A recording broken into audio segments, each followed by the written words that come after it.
Assalamu alaikum. I am Abu Zar Iqbal Sheikh. Our today's topic is chapter number 1, lecture number 16. The topic is yield. बिस्मिल्लाहिर रहमानिर रहीम। Yield का लफ्ज़ी मतलब है बेसिकली पैदावार। इसको हम केमिस्ट्री के सेंस में भी इस्तेमाल करते हैं और अपनी डेली लाइफ में भी केमिस्ट्री के अलावा भी इसका इस्तेमाल है। केमिस्ट्री के सेंस में हमने जो टॉपिक इसमें डिस्कस करना है, यील्ड की डेफिनेशन है, टाइप्स ऑफ यील्ड है, reason of less actual yield है, या एफिशिएंसी हम केमिकल रिएक्शन की किस तरह से मालूम कर सकते हैं, या परसेंटेज यील्ड है। तो सबसे पहले हम डिस्कस करेंगे what is yield, differentiate between actual and theoretical yield. The amount of product obtained in a chemical reaction is called as yield. किसी केमिकल रिएक्शन में जो प्रोडक्ट की अमाउंट हासिल होती है उसको यील्ड कहा जाता है। यील्ड दो तरह की है, एक्चुअल यील्ड और थ्योरेटिकल यील्ड। एक्चुअल यील्ड वो है जो हमें केमिकल रिएक्शन करने के बाद, प्रैक्टिकल करने के बाद हमें हासिल हो, उसको कहा जाता है एक्चुअल यील्ड। तो एक्चुअल यील्ड जो है इसको एक्सपेरिमेंटल यील्ड भी कहा जाता है, क्योंकि ये एक्सपेरिमेंट करने के बाद हासिल होती है।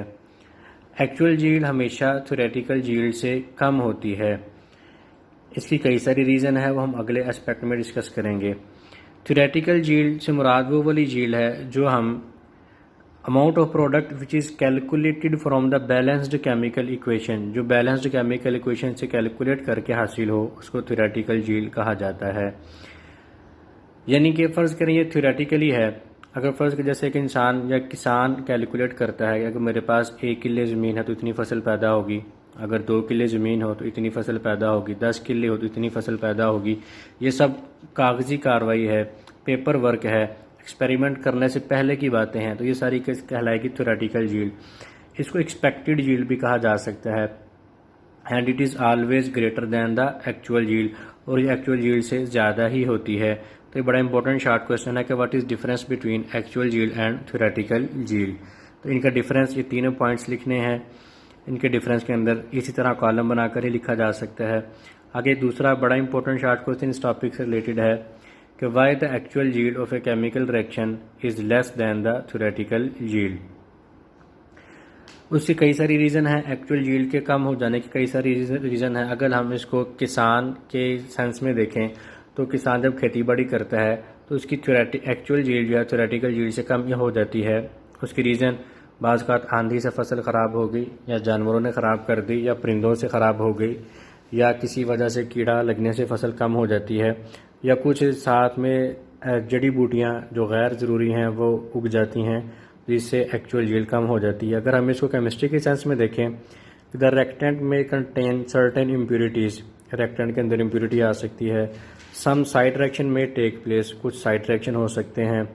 द रिएक्शन में नॉट बी कम्प्लीटेड, या रिएक्शन कम्प्लीट ही नहीं होता, या उसके अलावा कुछ ऐसे छोटे छोटे प्रोसेस हैं। मिसाल प्रोडक्ट बनने के बाद हम फिल्ट्रेशन करते हैं, वॉशिंग करते हैं, ड्राइंग करते हैं, क्रिस्टलाइजेशन करते हैं, या सबसे अहम बात कि प्रैक्टिकली इनएक्सपीरियंस्ड वर्कर हो तो भी जो है वो एक्चुअल यील्ड थ्योरेटिकल यील्ड से कम हो जाती है। तो ये 4 पॉइंट्स हैं, इनको इसी तरह पॉइंट्स बनाकर लिखना चाहिए। बड़ा इंपॉर्टेंट शॉर्ट क्वेश्चन है। उसके बाद है how the efficiency of A chemical reaction can be expressed. हम केमिकल रिएक्शन की एफिशिएंसी को किस तरह से शो कर सकते हैं, क्योंकि हम ये तो बात तो कन्फर्म हो गई कि एक्चुअल यील्ड कम ही होगी थ्योरेटिकल यील्ड से। तो परसेंटेज यील्ड फिर क्या चीज़ है? हम केमिकल रिएक्शन की एफिशिएंसी को परसेंटेज यील्ड से शो करते हैं। Percentage yield is basically is actual yield और थ्योरेटिकल यील्ड मल्टीप्लाई बाय 100। याद रखने के लिए एट के हवाले से इसको याद रखें, एक्चुअल यील्ड ऊपर होगा, थ्योरेटिकल यील्ड नीचे, मल्टीप्लाई बाय 100। तो percentage yield is equal to actual yield और theoretical yield multiply by 100।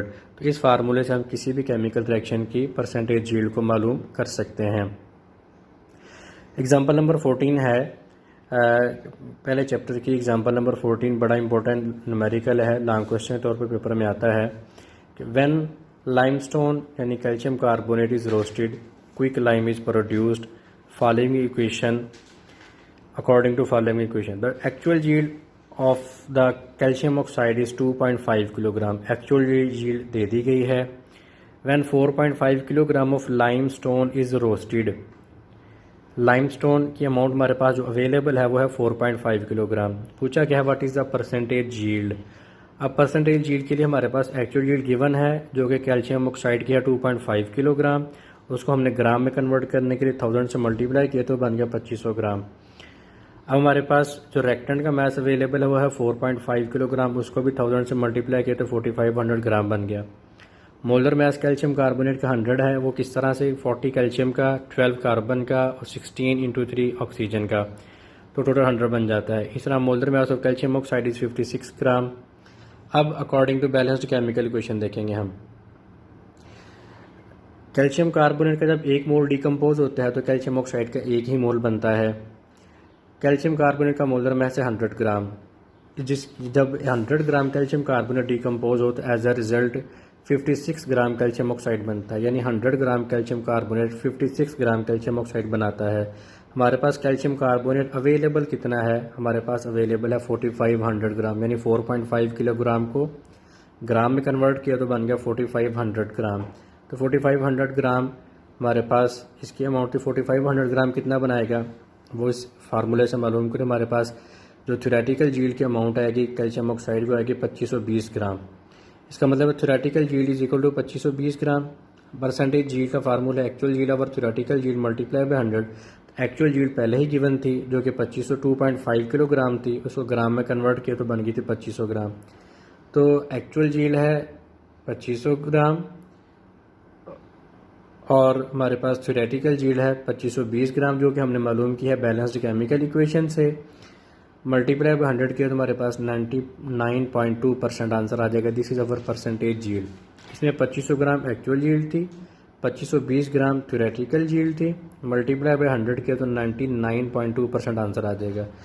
This is our percentage yield. Same इस तरह का क्वेश्चन नंबर 22 एक्सरसाइज का उसको भी आपने प्रैक्टिस करना है। सेम ऐसा ही न्यूमेरिकल है, वो भी लॉन्ग क्वेश्चन के लिए इंपॉर्टेंट है, तो इसकी प्रैक्टिस करते रहिए। अपना बहुत सा ख्याल रखें। अल्लाह हाफिज़। Thank you very much.